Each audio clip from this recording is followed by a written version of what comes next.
একদম কম টাইমে homemade chicken biryani একদম ইজি পদ্ধতিতে বানিয়ে নিতে পারেন আপনারা বাড়িতে। তাহলে চলুন আজকে দেখাচ্ছি আপনাদের চিকেন বিরিয়ানি। হ্যালো, আমি অর্পিতা। আমার কুকিং চ্যানেলে আমি আপনাদের সবাইকে স্বাগত জানাই। এখানে আমি ৭০০ মতো চিকেন নিয়েছি, একটুখানি ছোটো ছোটো করে পিস করে কেটে নিয়েছি।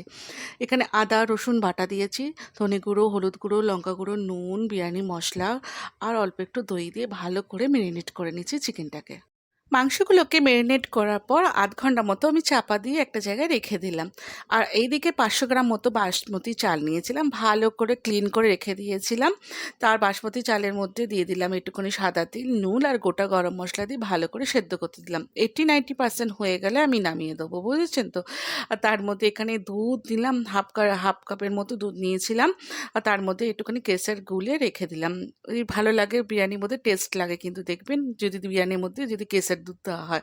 এখানে বেরেস্তা করার জন্য ঝুরো ঝুরো করে পেঁয়াজ কেটে রেখেছিলাম, ভালো করে বেরেস্তা করে পেঁয়াজ ভেজে নিলাম।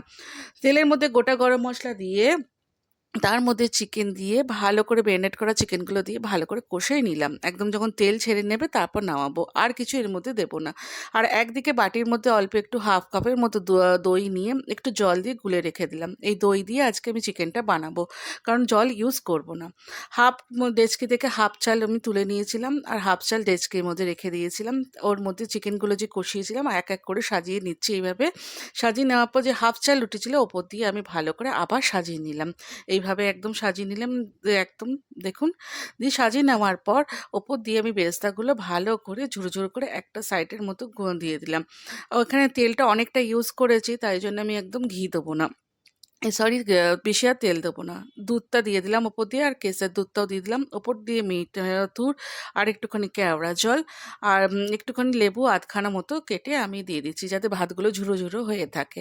আর বললাম আপনাদের তেল এখানে ঘি বেশি ইউজ করছি না, অল্প একটুখানি ঘি দিয়ে একটা ফয়েল পেপার দিয়ে ভালো করে ওপর দিয়ে একদম চাপা দিয়ে প্যাক করে নিচ্ছি, যাতে হাওয়াটা না ঢোকে। আর একটা তাওয়ার ওপর রেখে দিয়েছিলাম মিডিয়াম আঁচে। দেখুন আজকে আমাদের একদম চিকেন বিরিয়ানি রেডি, ঘরোয়া স্টাইলে। যা গন্ধ বেরিয়েছে না, আপনাদের কি বলবো, খুব সুন্দর একটা ভালো ফ্লেভার ছাড়ছে। চলুন তাহলে আজকে আমাদের যে অর্পিতা কুকিং চ্যানেলের রেসিপি এখানে শেষ করলাম। যদি আমাদের রেসিপি ভালো লেগে থাকে তাহলে প্লিজ লাইক কমেন্ট শেয়ার করে দেবেন। আর যদি ফেসবুকে দেখে থাকেন তাহলে লাইক